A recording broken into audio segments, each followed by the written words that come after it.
Tacoma, Washington, 2002. Mientras salía de un bar, Jason Padgett, de 31 años de edad, es agredido brutalmente por dos hombres que lo dejan inconsciente. Cuando al fin vuelve en sí, los médicos le dicen que tuvo suerte de haber salido de la paliza con tan solo un riñón lacerado y una contusión. Pero en los días siguientes, Jason comienza a ver el mundo de una manera completamente diferente. Jason Padgett no era un profesional de las matemáticas. Las había estudiado en su juventud como casi todos. Y nunca le habían interesado mucho. Pero después de esa golpiza, empezó a ver ecuaciones matemáticas donde quiera que miraba, y eso le pareció muy hermoso. Había desarrollado algo llamado sinestesia, lo cual le hizo ver el mundo en imágenes fractales. Y comenzó a atraerle ese fenómeno y descubrió las matemáticas. Él veía el teorema de Pitágoras en objetos que casi todos pasamos por alto o en los cuales nunca vemos esas cosas. Y los halló tan bellos que decidió capturarlos en una representación visual y comenzó a dibujarlos todos. Jason se convierte en la única persona en el mundo con la extraordinaria habilidad de dibujar a mano complejas formas fractales. Los científicos dicen que lo que pudo haber ocurrido es que el traumatismo cráneoencefálico que Jason sufrió reestructuró al azar la red neuronal de su cerebro, dándole en ciertas áreas habilidades de genio. Cuando alguien sufre un traumatismo cerebral, el cerebro recibe sacudidas que alteran su red neuronal. Se presume que cuando ocurren traumatismos cerebrales, el cerebro hasta cierto punto se repara a sí mismo, compensando los daños mediante un potencial redireccionamiento de sus circuitos. A pesar de que la historia de Jason Padgett es increíble, no es la única. En Sioux Falls, Dakota del Sur, Derek Amato se golpeó la cabeza en una piscina, y eso lo transformó en un pianista talentoso, a pesar de que nunca antes había tocado el piano. En Massachusetts, John Sarkin, de 35 años, sufrió un derrame cerebral luego de una cirugía y se convirtió en un artista mundialmente famoso.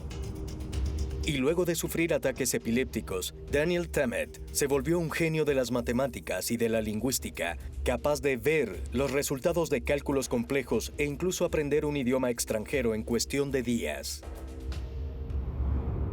Pero si las contusiones en la cabeza pueden causar que una persona normal termine dotada con habilidades de genio, ¿qué podría indicarnos eso sobre la naturaleza de la genialidad? Los genios, por definición, nacen muy raramente. Hay muy pocos genios en cada generación, que han cambiado en esencia la manera en que operamos en el mundo. Y nunca llegaremos a entender por completo a un genio con tan solo mirar su cerebro. ¿Es posible que un golpe en la cabeza pueda desbloquear algo en el cerebro, haciéndolo más receptivo a ideas, conceptos y a una arquitectura del universo que suele estar reservada solo para los genios?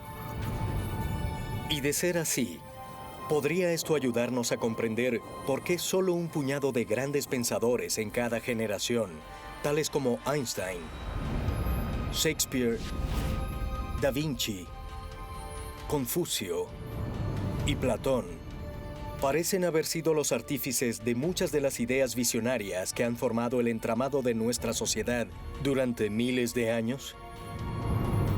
La ciencia sigue en búsqueda de respuestas, en tanto que acontecimientos extraños como el de Jason Padgett contradicen la idea tradicional de que la genialidad de un individuo se debe a una mezcla de buenos genes y mucho esfuerzo. La genialidad tiene rasgos que son heredados y lo sabemos porque podemos mencionar muchas personas nacidas de familias famosas. Por ejemplo, de la familia de Bacon salieron muchos científicos famosos y también de la familia de Darwin, de modo que mucho de la genialidad se obtiene por herencia. Por toda la historia vemos rasgos muy similares en las personas que tendemos a tildar de genios. Uno es que los genios tienden a perseverar contra muchas adversidades. Muchos de ellos han tenido grandes discapacidades en su juventud, y eso los ha motivado a querer alcanzar niveles más altos de creatividad, pero poseen la extraordinaria habilidad de recuperarse y perseverar en sus metas.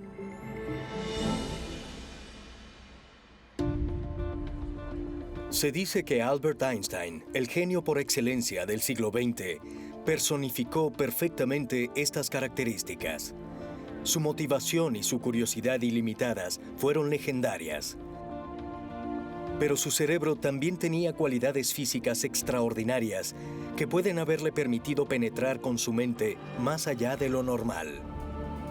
Albert Einstein falleció en 1955 y su cerebro permaneció en formaldehído por cerca de 50 años y no fue analizado con detenimiento sino hasta hace poco. Una de las cosas que descubrieron fue que su cuerpo calloso era más grueso, y esa es la banda de fibras que conecta a los hemisferios derecho e izquierdo. Los científicos creen que el cuerpo calloso ayuda a que diferentes partes del cerebro se comuniquen, además de estimular la creatividad y el pensamiento elevado. Pero, ¿son las características físicas del cerebro el único factor que determina la inteligencia de una persona? Los teóricos de los antiguos astronautas creen que puede haber una razón más profunda. Al observar el cerebro humano, nos preguntamos si en verdad tenemos el poder cerebral neurológico para ser tales genios e imaginar todos estos maravillosos inventos y en algunos casos imaginarlos en su totalidad de una vez. Por lo tanto, algunos científicos han especulado que lo que hacen estos genios es conectarse a ideas que les están llegando desde fuera de sus cuerpos. ¿Tienen los genios acceso a algún otro nivel de consistencia desde el cual le envían algunas de sus ideas? ¿O tienen la capacidad de descargarlas durante el sueño? Estas son las grandes preguntas de la humanidad, del universo. ¿Es posible que esté ocurriendo algo mucho más importante con la conciencia que el cerebro físico? Es una persuasiva posibilidad que revela las verdades más profundas de la naturaleza de lo que es el ser humano. Y sí, de hecho, se realiza algún esfuerzo superior organizado por conducir el conocimiento humano hacia un resultado deseado. ¿Es posible que la genialidad no provenga por completo del cerebro, sino también de alguna fuerza externa al cuerpo? Los teóricos de los antiguos astronautas dicen que sí, y opinan que puede hallarse evidencia de esto si se analiza a los primeros genios del mundo y lo que ellos aseguraban era la verdadera fuente de su inspiración.